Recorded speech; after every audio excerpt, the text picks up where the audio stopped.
Hi everyone! So in my last video I was basically just talking about another video I'd seen where a girl was talking about why she didn't like telling people about that she had autism, usually because of the responses they tend to give, which even if they don't intend to be patronizing or offensive can definitely come across that way. So if you're interested in checking that out, you should. But otherwise, this video is going to be about another autistic trait, which is repeating words and phrases, which is very common for people with autism, low functioning to high functioning on the spectrum. So before we get into it, first I gotta mention, if you like the content and you want to see more, follow, like, leave a comment, questions, requests in the comments, thoughts as well. Subscribe to the YouTube channel, I always forget that one, and repost the video. So, here we go. Right, so repeating words and phrases. Perhaps if you know someone with autism or yourself have autism, then you've noticed this before.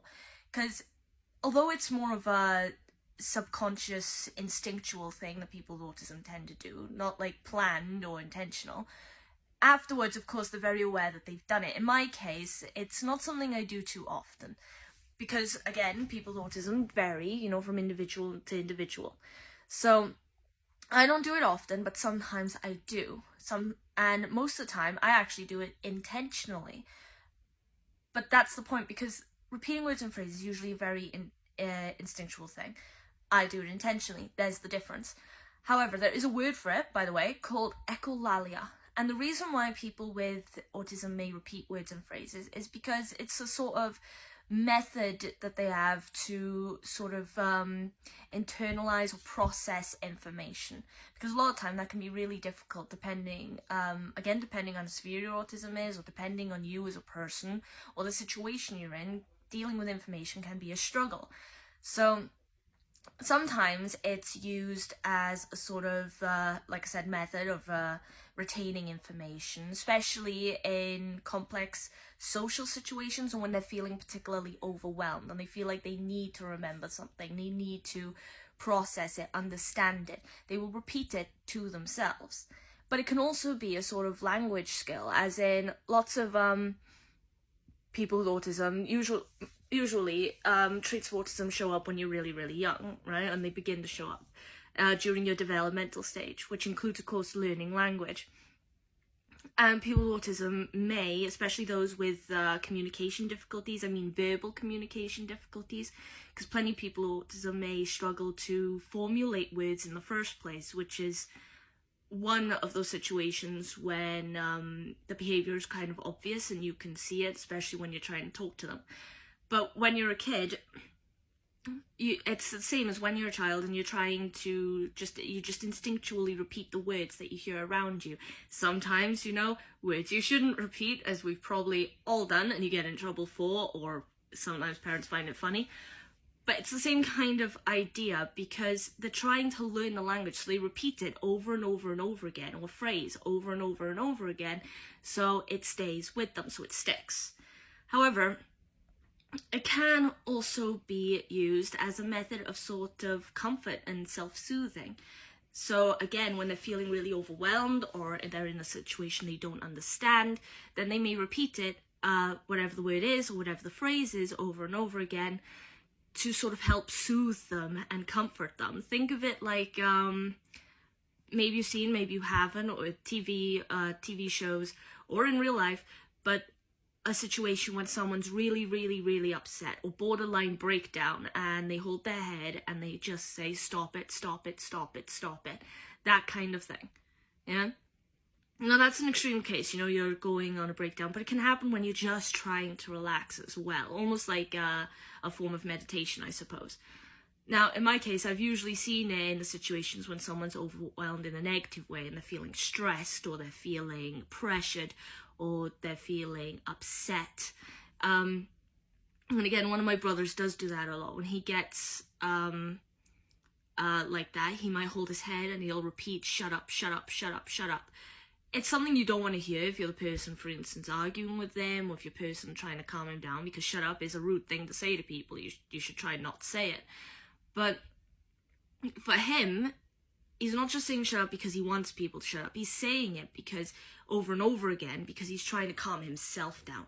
He's trying to soothe himself.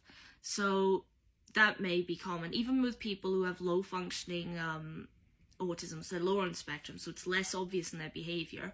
This, when it presents itself, may be quite an obvious behavior and could be picked up on quite easily.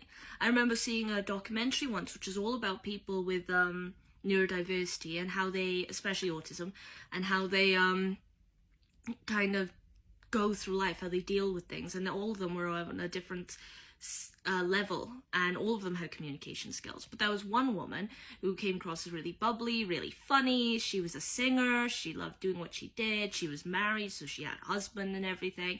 But even she said sometimes these behaviors that may not pop up outside the house do pop up inside, but her husband's really supportive, so when he sees that, he knows how to act around it. He knows when to leave her alone and when to have her back, basically, or when to try and comfort her. One of which she said was there are times when, even if nothing's going on, she may just feel overwhelmed. She may feel like she needs to shut down, kind of like a machine or a robot may need to shut down when the circuits get overheated. And she'll sit there on the sofa, she'll put her head down, she will become unresponsive to anything that anyone might say to her, and she might even hold her head, and she might even start rocking, which is another thing about autism, is repetitive behaviours and things like what's called stimming, but I'll talk about that in depth on another video.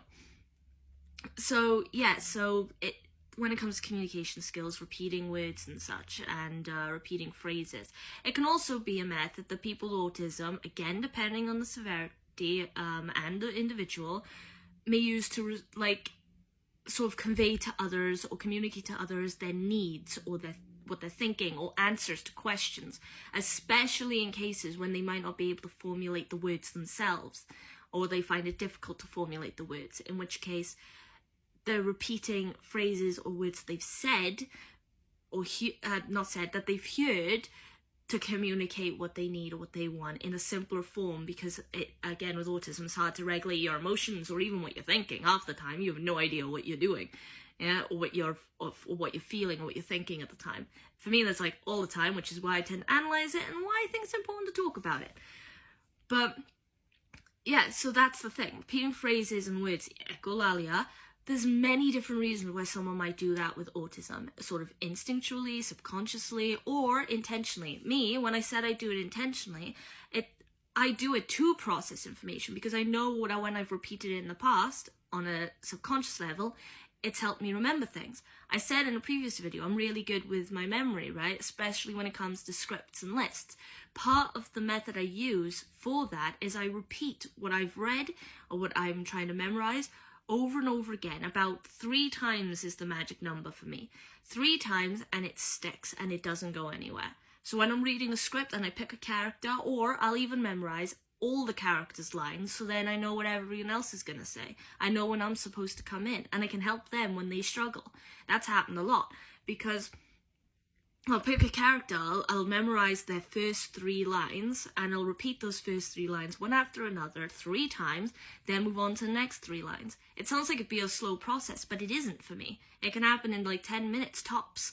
So that's the thing. Yeah, I do it intentionally, which is why I'm saying it's something that's both subconscious and something that can be used intentionally, especially when you understand it's a method you use to process information. You can do it on purpose.